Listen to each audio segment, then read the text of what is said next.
सत्त्वेषु मैत्रीं गुणिषोत्प्रमोदं क्लिष्टेषु जीवेषु कृपापरत्वं माध्यस्थभावं विपरीतवृत्तो सदा ममात्मा विवदातु देव। बोलो पंच परमेष्टि भगवान की जय। 1008 आदिनाथ भगवान की जय। अंतिम तीर्थेश भगवान महावीर स्वामी की जय। आचार्य भगवान गुरुवर श्री विशुद्ध सागर जी महाराज की जय। मुनि श्री सुप्रभ सागर जी महाराज की जय। मुनि श्री प्रणत सागर जी महाराज की जय। जय जन बंधुओं, समीचीन विकल्पों का सम्यक समाधान इस कार्यक्रम में मैं आप सभी का स्वागत करता हूँ। प्रतिदिन के भांति देश विदेश के हर कोने से, हर प्रांत से हम सभी को जो विकल्प प्राप्त हो रहे हैं, उस विकल्पों का समाधान मुनिश्री के मुखारविंद से हम सब प्राप्त कर रहे हैं और उनके हम ऋणी रहेंगे कि उन्होंने अपने इस दिन भर की चर्या में से समय निकाल कर हम जैसे लोगों के लिए यह समाधान देते हुए समय दे रहे हैं। देश के विदेश हर प्रांत से मन में जो उठने वाले लोगों के विकल्प है, जो जिज्ञासा है, वह जिज्ञासाएं इस कार्यक्रम के दौरान या इस कार्यक्रम से पूर्ण होती हैं। और जैसा कि नाम सम्यक समाधान है, तो ये कार्यक्रम भी और ये कार्यक्रम के मार्फत या इससे जिन लोगों को फ़ायदा हो रहा है, उनका सम्यक दर्शन में वृद्धि हो रही है। मुनिश्री ऐसे ऐसे जवाब देते हैं कि एक सवाल हो सकता है, लेकिन उसके जितने उप सवाल है, उतने जितने सवाल उससे जुड़े हुए हैं, उन सवालों के भी सहजता से उस जवाब में जवाब मिल जाते हैं। चलते हैं उस बेला की ओर। आप लोगों के बीच ज़्यादा समय नहीं लेते हुए मुनिश्री के चरणों में बारंबार नमोस्तु करते हैं। हे स्वामी नमोस्तु नमोस्तु नमोस्तु। मैं मुनिश्री प्रणत सागर जी महाराज से यह विनय करता हूँ कि हे स्वामी, आज के कार्यक्रम को गति प्रदान करते हुए संचालित करें। नमोस्तु नमोस्तु नमोस्तु महाराज।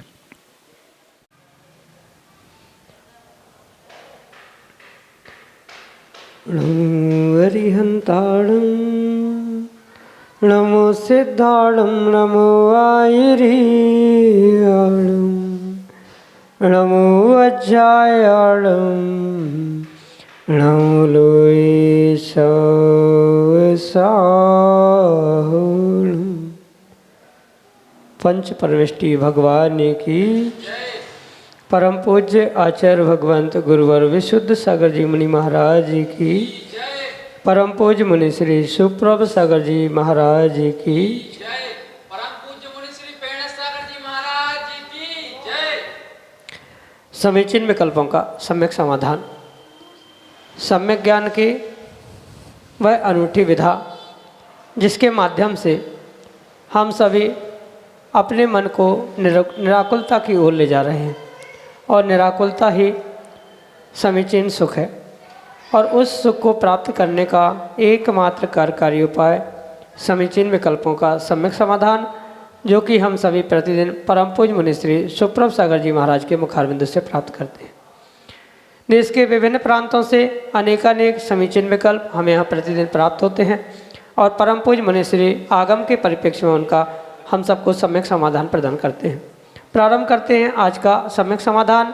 और आज का पहला विकल्प जयपुर राजस्थान से नेमीचंद छावड़ा परम पूज्य मुनिश्री के चरणों में बारंबार नमोस्तु निवेदित करते हुए अपना समीचीन विकल्प रख रहे हैं कि महाराज जी, संसार के दुखी प्राणियों को शिव सुख कैसे मिले, क्योंकि शिव सुख प्राप्त करने के उपाय मनुष्य भव में ही प्राप्त होते हैं।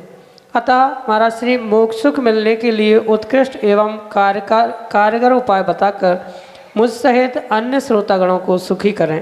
नमोस्तु महाराज जी, नमोस्तु। ओम नमः सिद्धम। परम पूज्य आचार्य भगवान गुरुवर विशुद्ध सागर जी महाराज के जय। परम पूज्य मुनि श्री सुप्रभ सागर जी महाराज जी की जय। शिव सुख प्राप्ति का अगर कोई उत्कृष्ट मार्ग देने वाली पर्याय है तो उसका नाम मनुष्य पर्याय। मनुष्य पर्याय के अभाव में कभी भी किसी को भी शिव सुख यानी उस सिद्धालय को प्राप्त करने की शक्ति प्रकट नहीं होती।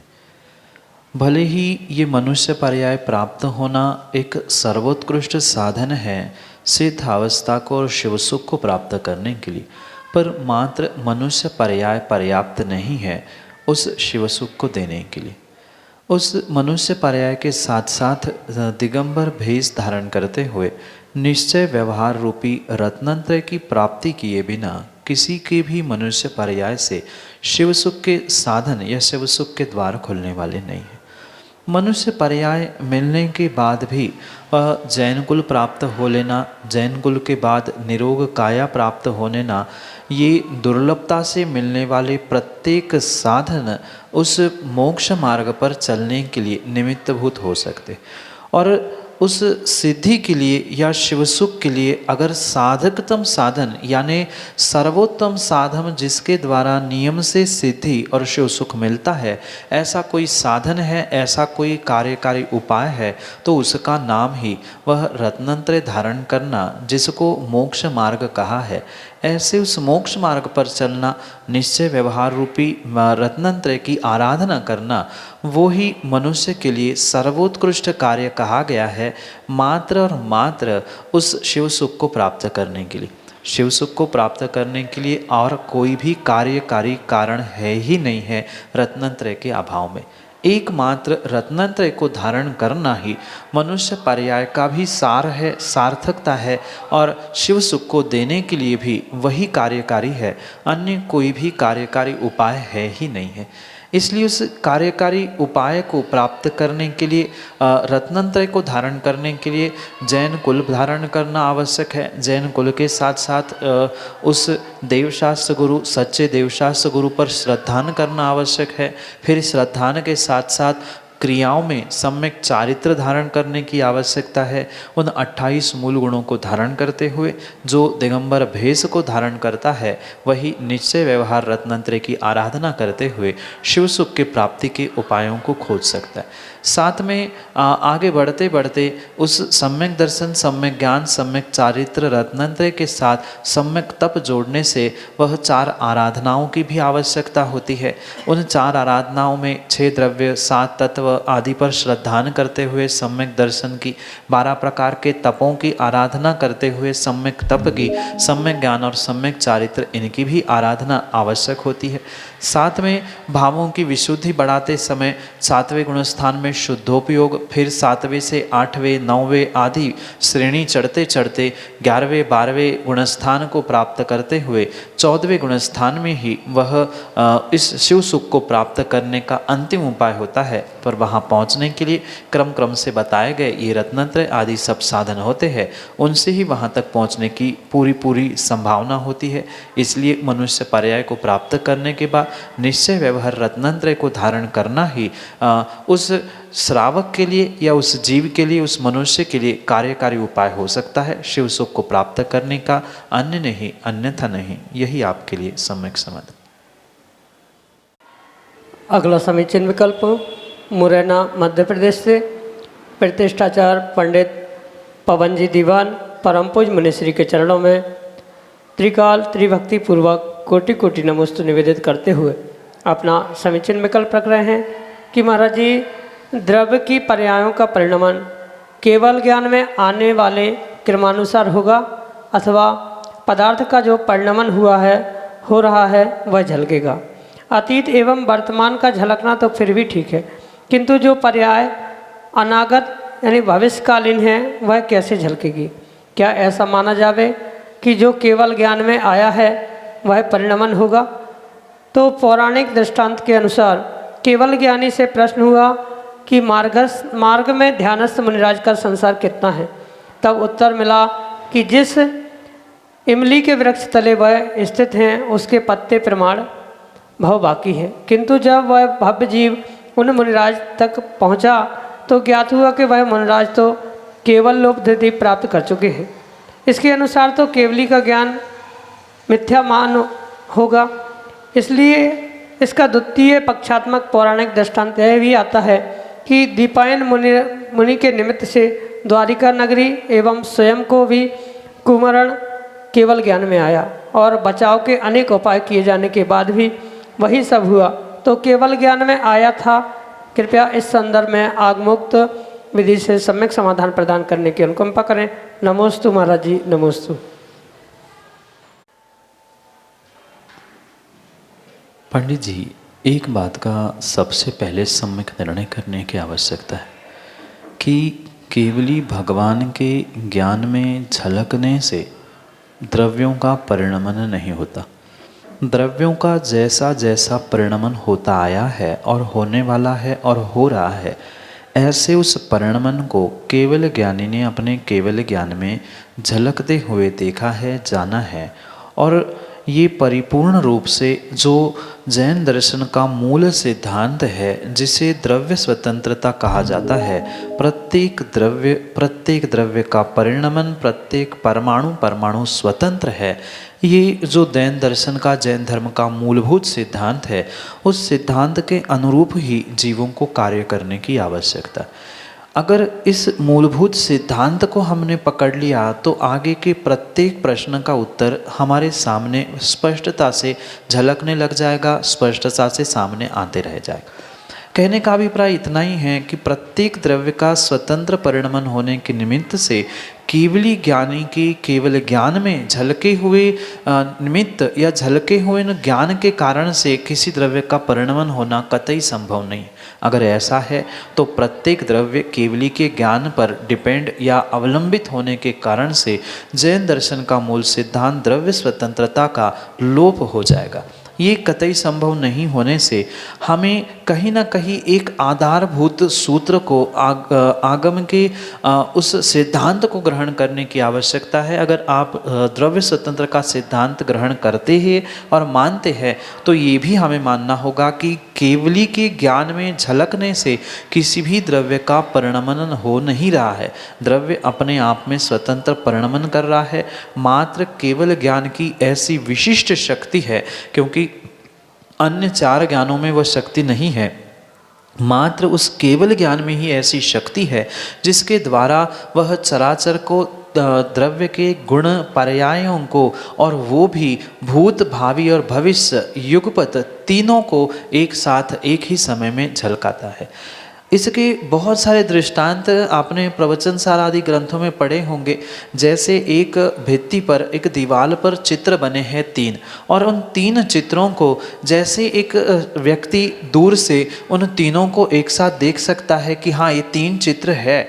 जब ये श्रुत ज्ञानी दीवार पे बने हुए 3 चित्रों को एक साथ देख सकता है, भले ही उसके डिटेल्स नहीं समझ पा रहा है क्योंकि परोक्ष ज्ञान है, श्रुत ज्ञान के लिमिटेशंस है, पर 3 चित्र जब एक साथ वो देख सकता है तो केवली भी उनके विशेष केवल ज्ञान के निमित्त से उन 3 पर्यायों को, यानी भूत, भविष्य और वर्तमान, उन तीनों पर्यायों को वह युगपत जान सकता है। उसमें कोई भी विकल्प करने की आवश्यकता नहीं है। रही बात जो दृष्टांत आपने बताए थे, उन दृष्टांतों में थोड़ी सी कहते समय या समझते समय कहीं गड़बड़ हुई है। जो केवली भगवान से श्रोता ने प्रश्न पूछा था कि जो मुनिराज पेड़ के नीचे बैठे हैं उनको मुक्ति प्राप्त करने के लिए कितना समय है, केवली की वाणी में इस प्रकार से खेरा था, जिस पेड़ के नीचे वो बैठे हैं उस पेड़ के पत्तों के प्रमाण उनको भव धारण करने पड़ेंगे। जब वह श्रोता आ रहे थे तो उस मुनिराज को उन्होंने इमली के पेड़ के नीचे देखा था, और इमली के पेड़ के नीचे देखने से उन्हें चिंता हुई कि इतने भाव लेंगे। और जैसे ही वहाँ से उत्तर मिलते ही लौटने लगे, तब उन्होंने देखा कि मुनिराज उस समय पर इमली के पेड़ के जगह है वह दूसरे किसी पेड़ के नीचे बैठे थे जिसके बहुत बड़े बड़े पत्ते थे और बहुत कम पत्ते उस पर शेष थे। कहने का अभिप्राय इतना ही है कि केवली का ज्ञान कभी भी किसी भी प्रकार से झूठ हो नहीं सकता। उन्होंने जो अपने केवल ज्ञान में देखा है वह उनके देखने से नहीं हो रहा है, पर होने वाले का वह ज्ञान उन्होंने अपने केवल ज्ञान से प्राप्त किया, और उसी को वह अपने वाणी के द्वारा, दिव्य ध्वनि के द्वारा श्रावकों को, श्रोताओं को प्रस्थापित करने के लिए या उनको समझाने का प्रयास करते। फिर जैसे ही उन्होंने ये आते हुए उन मुनिराज को उस वृक्ष के नीचे देखा उन्होंने निर्णय कर लिया, ठीक है ये भव्य तो है पर इमली के पेड़ के पत्तों से कम पत्ते हैं, ऐसा देखकर वे संतुष्ट हुए। दो कथाओं में शायद कहीं ना कहीं दो कथाओं को लेकर आप उन दोनों के कथानकों को मिक्स कर रहे हैं या उन दोनों कथानकों को एक साथ करते हुए ये समझने का प्रयास कर रहे हैं कि वह केवल ज्ञान में कहीं गड़बड़ थी, उन्होंने अधूरी बात की। केवली भगवान ने पूर्ण रूप से यही कहा था कि ये जो परिणमन होगा या इनका मुक्ति का जब समय आएगा तब वह पूरे पत्ते के प्रमाण उनके भव है। तो उस समय पे वे दूसरे पेड़ के नीचे पहुँचे थे, उन्हें कैवल्य उत्पत्ति नहीं हुई थी।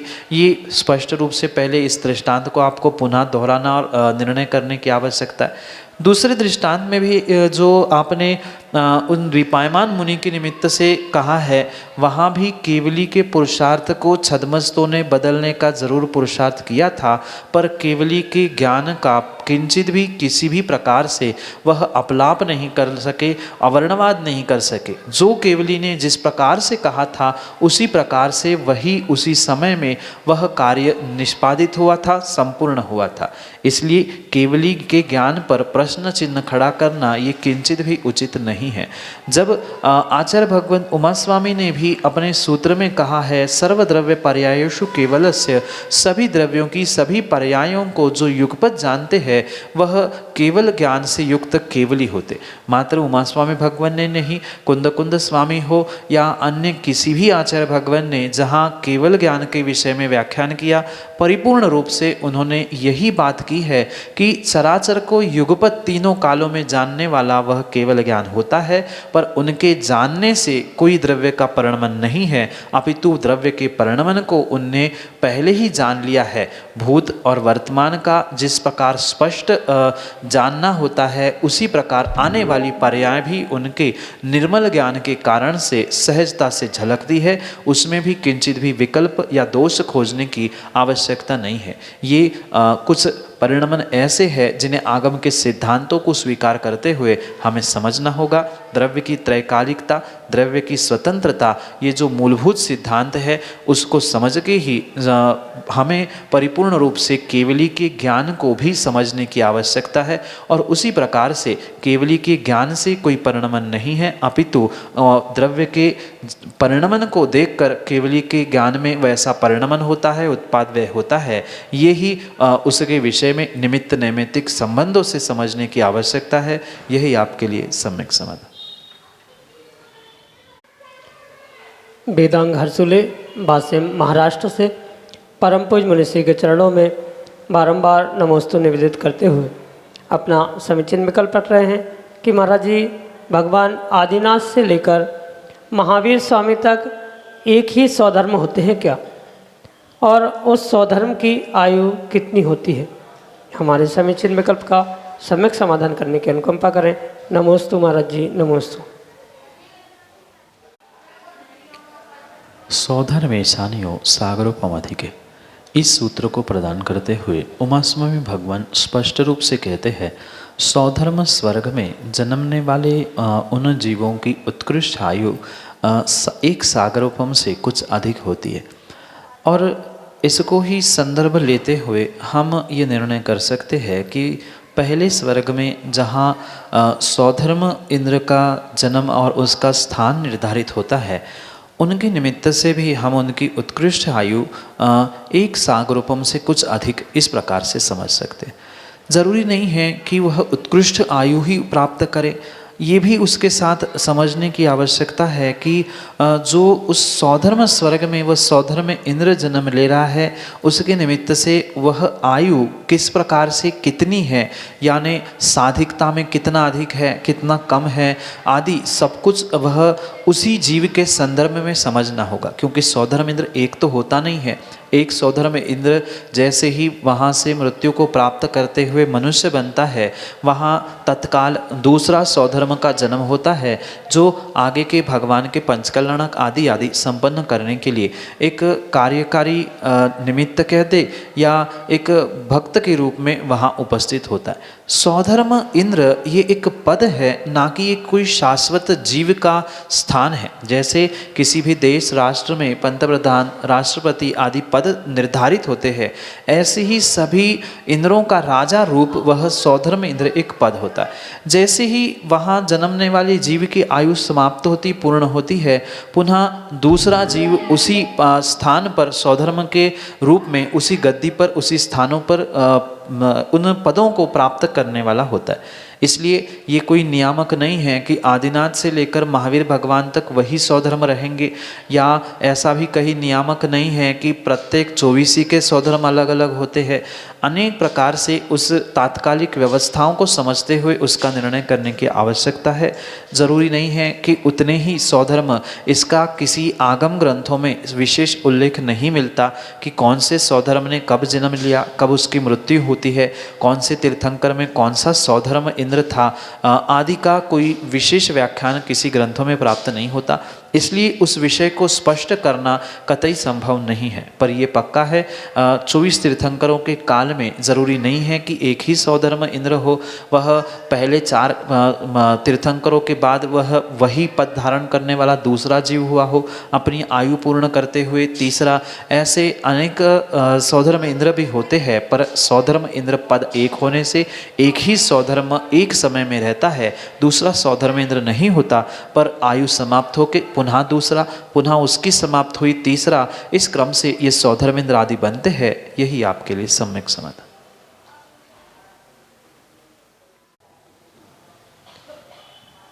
अगले समीचीन विकल्प के लिए सागर मध्य प्रदेश से एक छोटी सी बालिका अनाया जैन परम पूज मुनिश्री के चरणों में बारंबार नमोस्तु निवेदित करते हुए अपना समीचीन विकल्प कर रहे हैं कि महाराज जी, जब हम माला देते हैं तो सम्यक दर्शन, सम्यक ज्ञान, सम्यक चारित्र क्यों बोलते हैं? हमारे समीचीन विकल्प का सम्यक समाधान करने की अनुकंपा करें। नमोस्तु महाराज जी, नमोस्तु। जैसे कि पहले भी हमने इस बात का खुलासा किया है, जो हम माला फेरते हैं उन मालाओं में जो 108 मोती होते हैं उसके पीछे भी कारण है, और 3 मोती जो अलग से होते हैं उसके लिए भी कारण बताएं। जो 108 मोती होते हैं वह 108 संख्या रखने के पीछे आचार्य भगवंत कारण बताते हुए कहते हैं कि जो जीव प्रतिदिन प्रति समय 108 प्रकार के पापों से अपने आप को उस खाई में या दुखों में ले जाता है, उस 108 प्रकार के पापों से बचने के लिए 108 प्रकार के मोतियाँ या 108 प्रकार के मणि उस माला में होते। अब 108 का तो कारण पता चला, पर वह जो 3 उसके ऊपर मेरुदंड के प्रमाण, मेरु के प्रमाण वहाँ ऊपर अलग से 3 मोती होते हैं, उसके पीछे भी जो सम्यक दर्शन, सम्यक ज्ञान और सम्यक चारित्र आदि को कहते हुए हम जो पढ़ते हैं, सम्यक दर्शनाय नमः, सम्यक ज्ञानाय नमः, सम्यक चारित्राय नमः, उसके पीछे भी कारण यही है।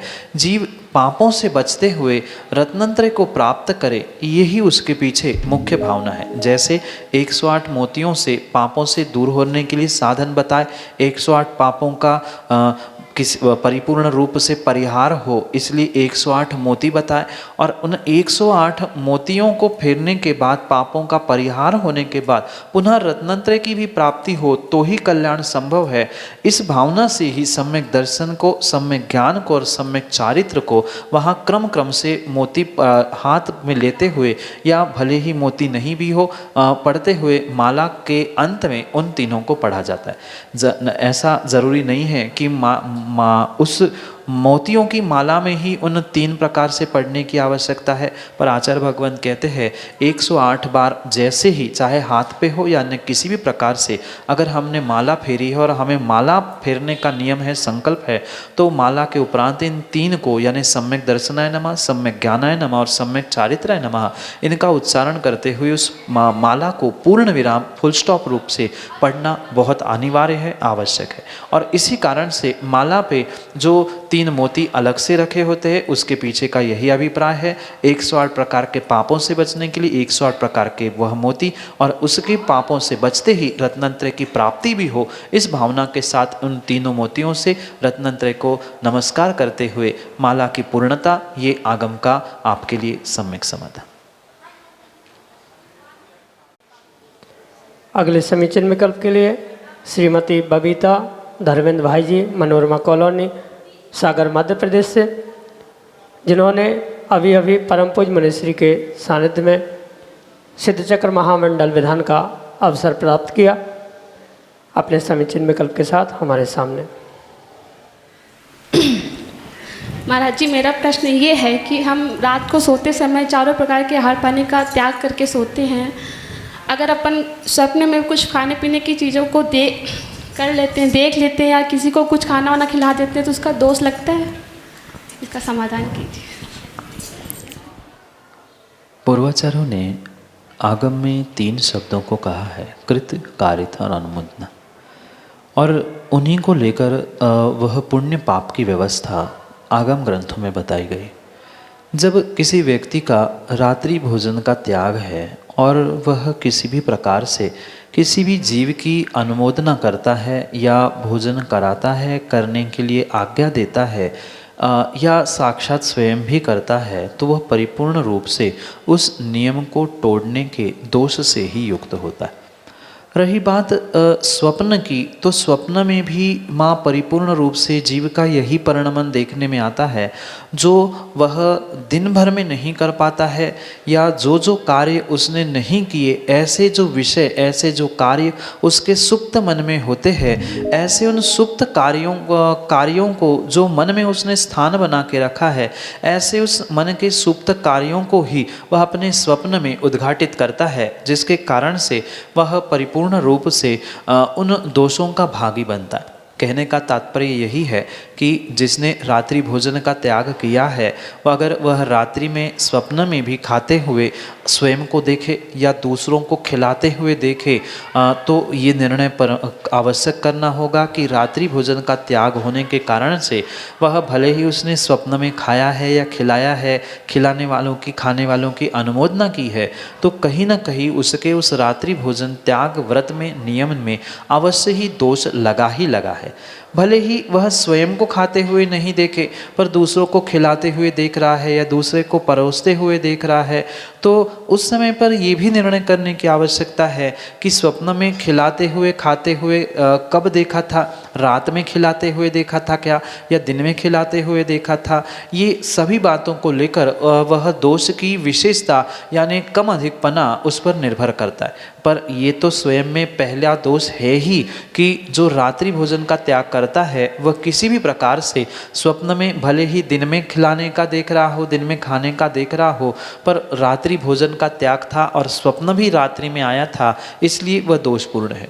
क्वचित कदाचित दिन में सोते समय, या वास्तव में तो दिन में सोना ही नहीं चाहिए, पर माना कि किसी ने दिन के स्वप्न में, दिन में सोते ही स्वप्न देखा और वहाँ भोजन कर रहा था, तो वहाँ भी उसको ये समझने की आवश्यकता है वह त्यागी व्रती था, दिन में कितने बार भोजन करने का उसका नियम था, या उपवास के दिन में स्वप्न आया, एकासन के दिन में स्वप्न आया, आदि सभी को समझते हुए उसके दोष और दोष के परिहार आदि उसके सब कार्यों को समझने की आवश्यकता है। अगर क्वचित कदाचित नियम लेने पर स्वप्न में भोजन करते कराते समय या ऐसा कोई भी स्वप्न आया है, तो नियम से उसके लिए गुरु के पास पहुंचकर प्रायश्चित आदि ग्रहण करने की बहुत अनिवार्यता आवश्यकता है। इसलिए उस प्रायश्चित को लेकर उन दोषों से हम दूर हो सकते हैं।